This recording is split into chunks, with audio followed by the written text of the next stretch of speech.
Panginoon, humawit ng kagalakan at tutugin ang gitara at ang kaayang lira.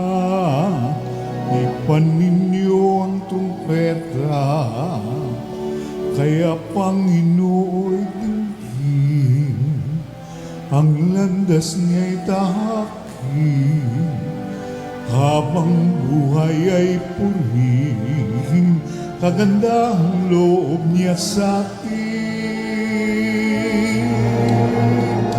Purihin ng Panginoon, umawit ng kagalakan, at tugtugin ng gitara at ang kaayang lira.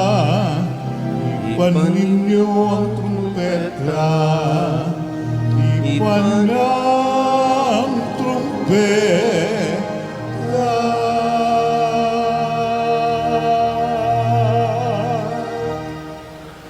Sa ngalan ng Ama at ng Anak at ng Espiritu Santo. Amen. Ang pagpapala ng ating Panginoong Hesus Kristo, ang pag-ibig ng Diyos Ama, at ang makikipagkaisa ng Espiritu Santo, naway sa mainyong lahat. At sumaiyo rin. Mga kapatid, tinipon tayo bilang mga kaanib na angkan ng Diyos. Kaya dumulog tayo sa maawaing Panginoong nagpapatawad ng lubos. Sinugong tagapagpagaling sa mga nagsisisi, Panginoon, kaawaan mo kami. Panginoon, kaawaan mo kami. Dumating na tagapag-anyayang mga makasalanay magsisi, Kristo, kaawaan mo kami. Kristo, kaawaan mo kami. Nakaluklok ka sa kanan ng Diyos Ama para ipamagitan kami. Panginoon, kaawaan mo kami. Panginoon, kaawaan mo kami. Kaawaan tayo ng makapangyarihang Diyos, patawarin tayo sa ating mga kasalanan at patnubayan tayo sa buhay na walang hanggan. Amen. Manalangin tayo. Ama naming makapangyarihan, lakas loob ka naming tinatawagan, sa ngalan mo Ama naming banal. Sa kalooban namin ay panahanin mong lubos ang iyong espiritong sa aming kumungkupkup, upang sa lupaing ipinangako kami makapasok. Sa pamamagitan ni Hesus Kristo, kasama ng Espiritu Santo, magpasawalang hanggan. Amen. Magsiupo po lahat. Pagbasa mula sa aklat ni Propeta Ezekiel. Ito ang sinasabi ng Panginoon. Tao, pakinggan mo ang sinasabi ko sa iyo. Huwag kang tutulad sa kanila na naghihimagsik sa akin. Ngumanga ka, kanin mo ito. Nang ako'y tumingala, may nag-abot sa akin ng isang aklat na nakabulunbon. Iniladlad ito at nabasa ko sa magkabila ang mga panambitan, pagdadalamhati at sumpa. Sinabi pa sa akin, kanin mo ang aklat na ito. Pagkatapos, magpahayag ka sa sambayang ni Israel. Ngumanga ako upang kanin ang aklat. Sinabi niya sa akin, kanin mo ito at magpakabusog ka. Kinain ko nga ang aklat. Ang lasa ko'y parang pulot pukyutan. Sinabi niya sa akin, tao, pumunta ka sa sambayan ng Israel at sabihin mo ang pinasasabi ko sa iyo. Ang salita ng Diyos. Salamat sa Diyos. Ang tugon po sa bawat saknong ng salmo. O kay tamis na namnamin, ang utos mong bigay sa amin. Ulitin po natin. O kay tamis na namnamin, ang utos mong bigay sa amin. Nagagalak na susundin yaong iyong kautusan, higit pa sa pagkagalak na dulot ng kayamanan. O kay tamis na namnamin, ang utos mong bigay sa amin. Ang buo mong kautusan sa akin ay umaaliw, Siyang gurong nagpapayo sa lahat kong suliranin. O kay tamis na namnamin ang utos mong bigay sa amin. Higit pa sa ginto't pilak nitong buong sanlibutan, ang mabuting idudulot ng bigay mong kautusan. O kay tamis na namnamin ang utos mong bigay sa amin. O kay tamis na namnamin ang utos mong ibinigay, matamis pa kay sa pulot yaong lasang tinataglay. O kay tamis na namnamin ang utos mong bigay sa amin. Halos humihingal ako dahilan sa kasabikan na mata mo yaong aking minimithing kautusan. O kay tamis na namnamin ang utos mong bigay sa amin. Alleluia, Alleluia, Alleluia. Sabi ni Jesus na mahal, dalhin niyo ang aking pasan, kaamuan ko'y tularan. Alleluia, Alleluia, Alleluia.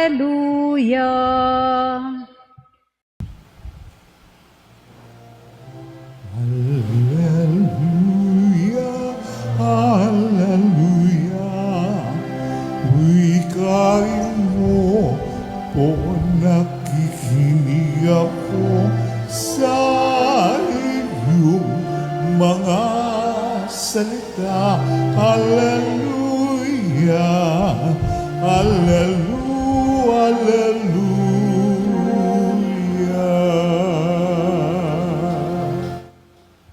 Sumainyo ang Panginoon. At sumaiyo rin. Ang mabuting balita ng Panginoon ayon kay San Mateo. Papuri sa iyo, Panginoon. Nang mga sandaling iyon, lumapit kay Jesus ang mga alagad at nagtanong, "Sino po ang pinakadakila sa kaharian ng langit?" Tinawag ni Jesus ang isang bata, pinatayo sa harapan nila at sinabi, "Tandaan ninyo ito, kapag hindi kayo nagbago at tumulad sa mga bata, hinding-hindi kayo mabibilang sa mga pinaghaharian ng Diyos. Ang sino mang nagpapakababa na gaya ng batang ito ay siyang pinakadakila sa mga pinaghaharian ng Diyos. Ang sino mang tumatanggap sa isang batang ganito dahil sa akin, ay ako ang tinatanggap. Ingatan ninyo na huwag hamakin ang isa sa maliliit na ito. Sinasabi ko sa inyo, sa langit, ang kanilang mga anghel ay laging nasa harapan ng aking Ama. Ano sa akala ninyo ang gagawin ng isang taong may 100 tupa kung maligaw ang isa sa mga iyon? Hindi kaya niya iiwan ang 99 na nanginginain sa kaburulan upang hanapin ang naligaw? Sinasabi ko sa inyo, kapag nasumpungan niya na ito, higit niyang ikinagagalak ang isang ito kaysa 99 na hindi naligaw. Gayun din naman, hindi kalooban ng inyong amang nasa langit na mapahamak ang isa sa maliliit na ito." Ang mabuting balita ng Panginoon. Pinupuri ka namin, Panginoong Heso Kristo. Isang magandang umaga po sa inyong lahat. Ngayon po ay Martes ng ika-19 na linggo sa karaniwang panahon. Narinig po natin sa ating unang pagbasa mula sa aklat ni Propeta Ezekiel na dito po ay sinasabi sa kanya na kanin mo ang aklat na ito at pagkatapos magpahayag ka sa sambahayan ni Israel. Ang aklat ni Propeta Ezekiel ay naglalaman ng mga pangitain, no? Yung pakikipag-usap ng Panginoon kay Ezekiel, paano niya inihahatid o ibinibigay yung mensahe, ito ay sa pamamagitan ng pangitain. At sa kanya pong nakita, ito nga po yung aklat, no? At ito'y ipinakakain sa kanya. At ng kanya pong tikman at kainin, nalasahan niya na ito na parang pulot pukyutan. So magandang pagnilayan natin, no? Ano ba ang ating mga yung bang isinasaksak sa ating mga isipan? Ano ba yung mga aral? No? Kasi ang aklat ay naglalaman ng mga aral ng Diyos. So, ano ba yung mga pinapakain natin sa ating mga isipan? Dahil kung ano ang laman ng isip, yun ang madalas na lumalabas sa bibig. So, masusuri din natin. Kaya nga, di ba, yung level ng katalinuhan o karunungan ng isang tao ay malalaman mo sa mga lumalabas sa kanyang bibig. Kung mababa ba o may kataasan o kung ano man, nasa pagsasalita ng isang tao. Hindi yung manner, no? Kundi yung nilalaman ng kanyang mga sinasabi. Kaya isang magandang makita natin, sa Ebanghelyo, lumapit sa Jesus ang mga alagad kay Jesus at ang kanila pong concern, sino ba ang pinakadakila sa kaharian ng langit? Pinakadakila. No? Ibig sabihin yung bang, sino bang pinakamagaling? Sino bang pinakamahusay? At kapag yun ang laging isinasaksak ng tao, dapat maging magaling. So ano nangyayari? Sino ang nako-compromise natin? Ang mga bata. Na siya rin namang pinapaingatan sa kanyang mga alagad na wag mawawala ni isa man sa kanila. Pero sa panahon natin, ano nangyayari? Either gagamitin natin yung mga bata para matupad lang yung pangarap nating maging pinakamagaling, pinaka number 1, pinakamayaman, pinakasikat, lahat na. Ilan ba yung dahil sa kagustuhan na maging top sa kanyang karir, ang napabayaan ay mga anak? O kaya naman, marami po yung bata pa lang, sa murang edad, isinasaksak na sa kanyang isipan, sa kanyang kukote, kung paano dapat ang kanyang maging pagkilos para pagdating ng araw, siya naman ang magkakaroon ng posisyon. Ay yung, di ba, yung mindset, yung behavior, yung attitude, ng mga bata ngayon, sasabihin natin lagi, ibang-iba na. Kasi kung paano natin minomotivate yung mga yan. Namomotivate ba natin sila gamit ang salita ng Diyos o namomotivate natin gamit ang pamamaraan ng mundo? Na kahit na may masagasaan, kahit na may masaktan, kahit na manloko, basta't maging number 1 ka lang. Yan ngayon, di ba po, no? Sa panahon natin, bata pa lang, uhubugin na natin para maging nasa posisyon. Bata pa lang, yung motivation na dapat makapaglingkod sa bayan, mukhang iba na. Kaya, bata pa lang, andyan na yan sa barangay, either magiging SK chairman, kasi ang pinakapangarap ng magulang, ikaw ang magiging mayor. Ikaw ang magiging senator. Ikaw ang magiging presidente. Birang-bira yung bata pa lang, ikaw ang magiging susunod na pari. Kasi pag doon, maraming pera. So pera. Kaya lahat ng kilos, lahat ng buka ng bibig, patungkol sa pera.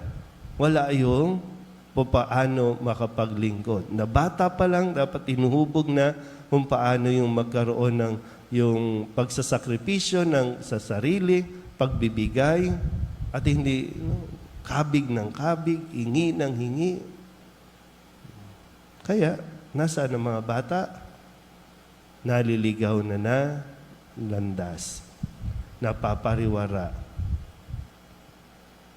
So muli, pag nilayan natin ng mabuti, kasi diyan din natin makikita ano ang mga lumalabas sa ating mga bibig. Amen?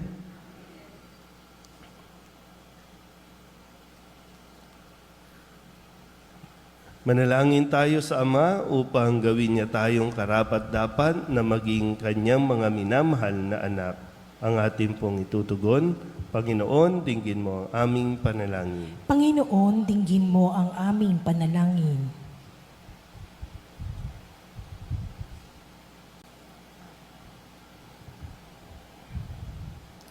Ang simbahan naway maging epektibong instrumento sa pagpapalalim ng pananampalataya ng mga anak.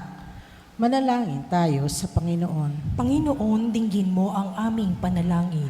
Ang mga lider ng gobyerno naway magpakita ng malalim na pagkalinga sa pagkakaroon ng magandang kinabukasan ang mga bata at upang ang mga maliliit na ito ay maging ligtas sa lahat ng uri ng pang-aabuso. Manalangin tayo sa Panginoon. Panginoon, dinggin mo ang aming panalangin. Ang mga magulang naway mapalaki ng mabuti ang kanilang mga anak ayon sa pinahahalagahang moral at mabigyan sila ng tamang paghuhubog at edukasyon. Manalangin tayo sa Panginoon. Panginoon, dinggin mo ang aming panalangin. Ang mga may sakit, mga matatanda, at yaong mga nakaratay na sa kanilang tahanan, naway mabanaag ang kalinga at kasiyahan ng Diyos mula sa mga nag-aaruga sa kanila. Manalangin tayo sa Panginoon. Panginoon, dinggin mo ang aming panalangin. Ang mga yumao, naway walang bahid ng kasalanan na makabalik sa tahanan ng Ama sa langit. Manalangin tayo sa Panginoon. Panginoon, dinggin mo ang aming panalangin. Upang mamayani ang kapayapaan sa Ukraine, sa Holy Land at sa buong mundo, at ipag-agya nawa ang kasangkatauhan sa karahasan, kasakiman at pang-aabuso ng kapangyarihan na nagdudulot ng paghihirap at kamatayan sa marami. Manalangin tayo sa Panginoon. Panginoon, dinggin mo ang aming panalangin. Upang ang lahat ng mga nagturusa dahil sa kulupitan ng digmaan ay daglian ng makaranas ng kapayapaan at mabuhay ng may kapanatagan at kalayaan. Manalangin tayo sa Panginoon. Panginoon, dinggin mo ang aming panalangin. Idulog din natin sa Panginoon ang ating mga personal na kahilingan at mga panalangin para sa ating mga pamilya. Kasama din ang mga kahilingan ng mga nanonood sa online. Lahat ng mga minsang pasasalamat, espesyal na intensyon, agarang paggaling ng mga may sakit, tang lahat ng mga kaluluwa na hinihiling na ipagdasal sa misang ito.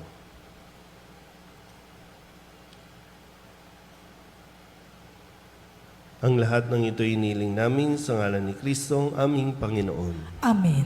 Magsiupo po lahat.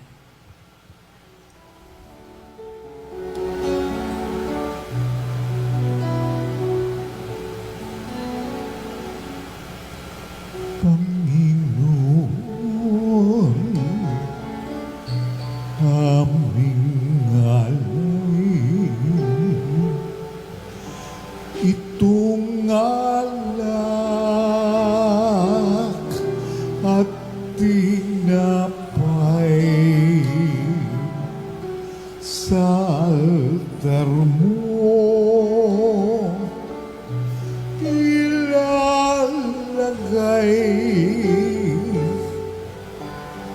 tanggapin sa iyong kamay. Manalangin kayo mga kapatid upang paghahain natin ang kalugdan ng Diyos Amang makapangyarihan. Tanggapin nawa ng Panginoon itong paghahain sa iyong mga kamay, sa kapurihan niya at karangalan, sa ating kapakinabangan at sa buong sambayanan niyang banal. Ama naming lumikha, kalugdan mo ang mga alay ng iyong sambayanan. Ang ipinagmagandang loob mong ibigay sa amin upang maihain ay siya nawang gumanap ng iyong ginagawa upang kami tubusin sa pamamagitan ni Jesu Kristo kasama ng Espiritu Santo magpasawalang hanggan. Amen. Sumainyo ang Panginoon. At sumaiyo rin, Itaas sa Diyos ang inyong puso at diwa. itinaas na namin sa Panginoon. Pasalamatan natin ang Panginoong ating Diyos. Marapat na siya ay pasalamatan. Ama naming makapangyarihan, tunay ngang marapat na ikaw ay aming pasalamatan. Sa iyong paglingap at kagandahang loob, ang tao'y nilikha mo at pinangangasiwa sa sansinukob. Sa hangad mong siya'y iwastong lubos, siya'y pinagdusa mo sa kanyang pagtalikod. Sa iyong pag-iliw, iyong ipinahintulot na makabalik siya sa pamamagitan ni Kristo Jesus. Kaya kaysa ng mga anghel nagsisiawin ng papuri sa iyo, nang walang humpay sa kalangitan, kami nagbubunyi sa iyong kadakilaan.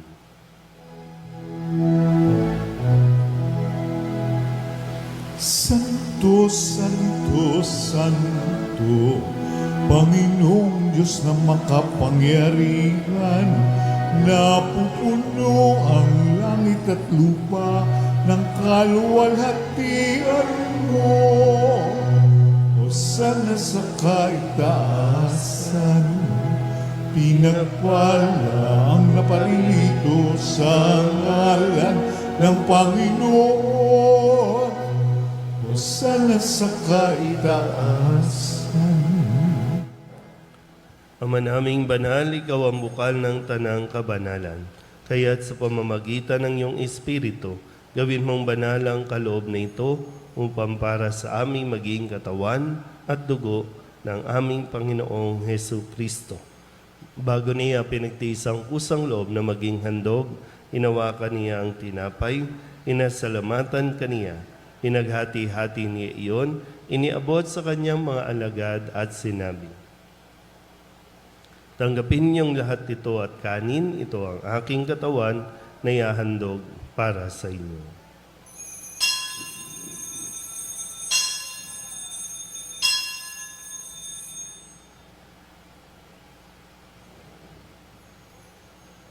Gayun din naman nang matapos ang hapunan, hinawakan niya ang kalis, muli kaniyang pinasalamatan. Iniabot niya ang kalis sa kanyang mga alagad at sinabi, tanggapin ninyong lahat ito at inumin. Ito ang kalis ng aking dugo, ng bago at walang hanggang tipan, ang aking dugo na ibubuhos para sa inyo at para sa lahat sa ikapagpapatawad ng mga kasalanan. Gawin ninyo ito sa pag-alaala sa akin.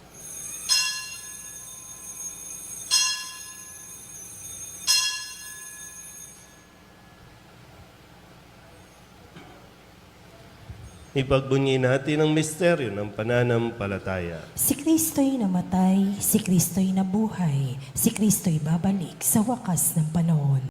Ama, ginagawa namin ngayon ang pag-alaala sa pagkamatay at muling pagkabuhay ng iyong anak. Kaya't iniaalay namin sa iyo ang tinapay na nagbibigay buhay at ang kalis na nagkakaloob ng kaligtasan. Kami napapasalamat dahil kami iyong minarapat na tumayo sa harap mo para maglingkod sa iyo.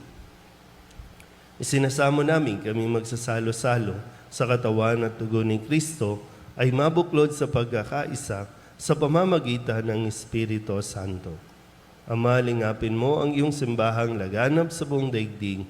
Puspusin mo kami sa pag-ibig kaysa ni Francisco na aming Papa at ni Jose na aming Obispo at ng Tanang Kaparian. Alalahanin mo rin ang mga kapatid namin na himlay na may pag-asang sila'y muling mabubuhay, hindi ng lahat ng mga pumanaw. Kawaan mo sila at patuloyin sa iyong kaliwanagan. Kawaan mo at pagindapating kaming lahat na makasalo sa iyong buhay na walang wakas. Kaysa ng mahal na Birhen Maria na ina ng Diyos, ng kabiyak ng puso niyang si San Jose, kaysa ng mga apostol at ng lahat ng mga banal na namuhay dito sa daigdig ng kalugod-lugod sa iyo, may pagdiwang nawa namin ang pagpupuri sa ikararangal mo sa pamamagitan ng iyong anak na aming Panginoong Hesu Kristo. Sa pamamagitan ni Kristo, kasama niya at sa Kanya, ang lahat ng parangal at papuri ay sa iyo, Diyos amang makapangyarihan, kasama ng Espiritu Santo, magpasawalang hanggan. Amen. Amen. Amen.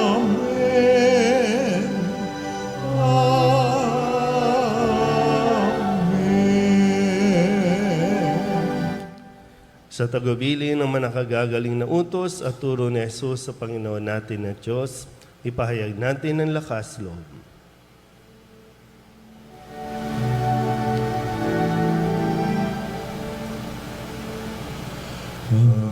namin sumasalangit ka, sambahin ang ngalan mo, mapasa amin ang kaharian mo, sundin ang loob mo, dito sa lupa para nang sa langit. Bigyan mo kami ngayon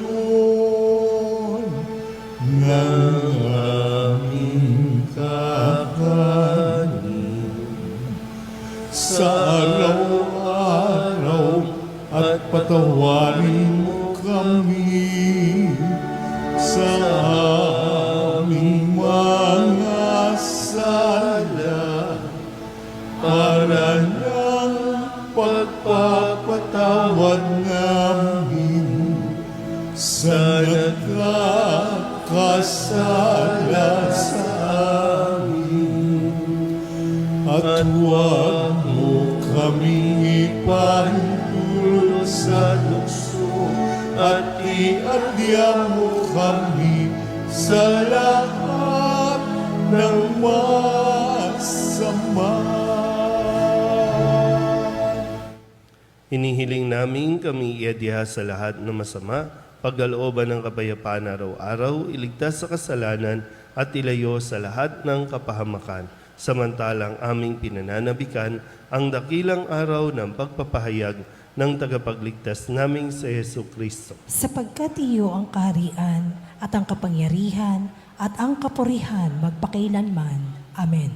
Panginoong Hesu Kristo, sinabi mo sa iyong mga apostol, kapayapaan ang iniiwan ko sa inyo, ang aking kapayapaan ang binibigay ko sa inyo.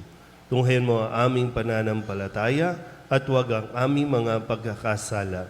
Pagkalooban mo kami ng kapayapaan at pagkakaisa ayon sa iyong kalooban, kasama ng Espiritu Santo, magpasawalang hanggan. Amen. Ang kapayapaan ng Panginoon ay laging sumainyo. At sumaiyo rin. Magbigayan po tayo ng kapayapaan sa isa't isa.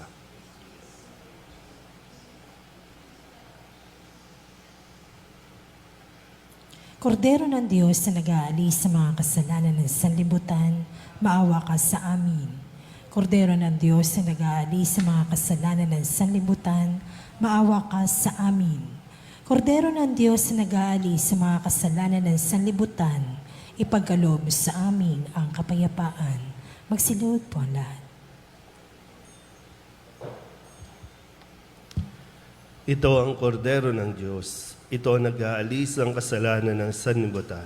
Mapalad ang mga inaanyayahan sa kanyang piging. Panginoon, hindi ako karapat-dapat na magpatuloy sa iyo, ngunit sa isang salita mo lamang ay gagaling na ako.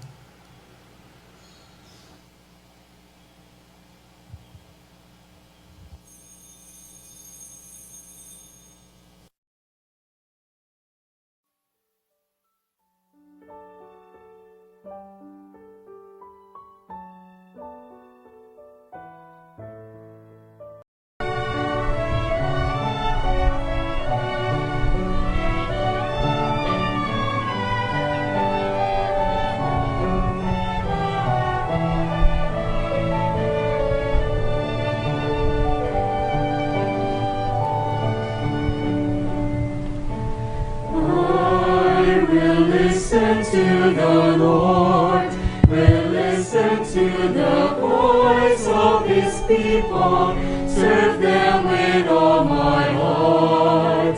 I will listen to His words and call upon the Lord for His people to live in faith and truth and in love.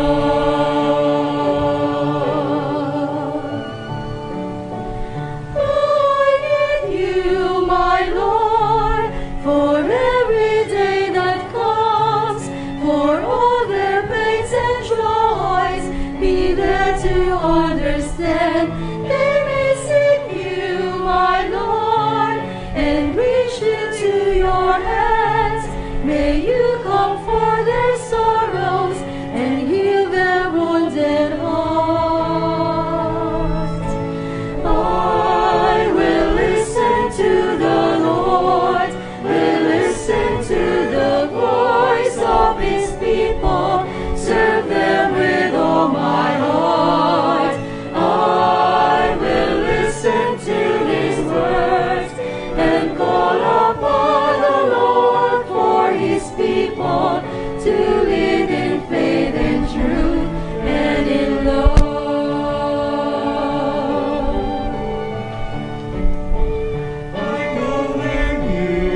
my Lord.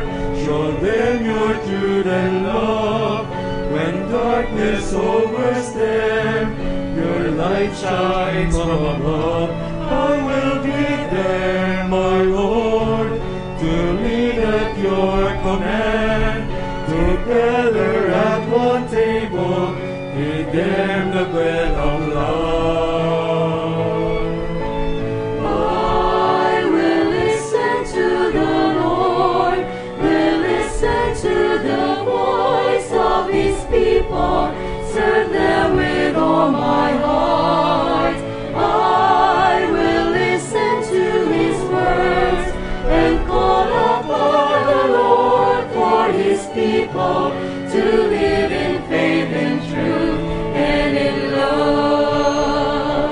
There are those who seek the lost and suffering, bind their wounds and bring them to your care. Oh Lord, I know that you're with them, embracing once again. Your love is all I bear.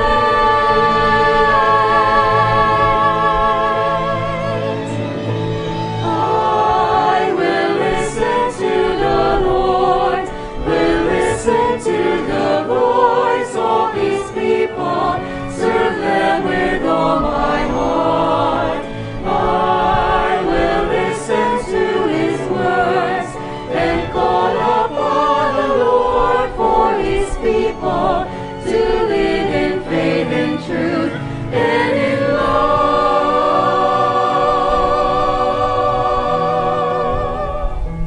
I will listen to the Lord and call upon the Lord for his people to live in faith and truth and in love.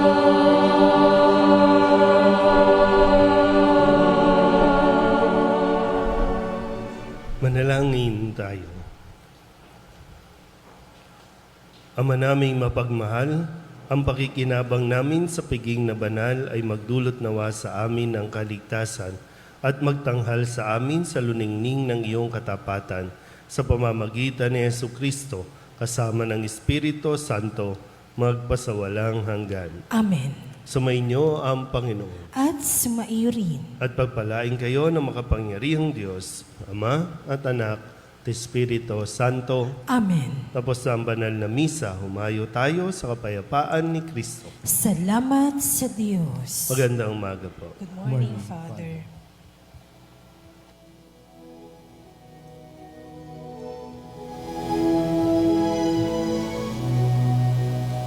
O manal na paring San Nicolas de Tolentino, ikaw ay tinawag ng Diyos upang sa pagmamalasakit at pagmamahal,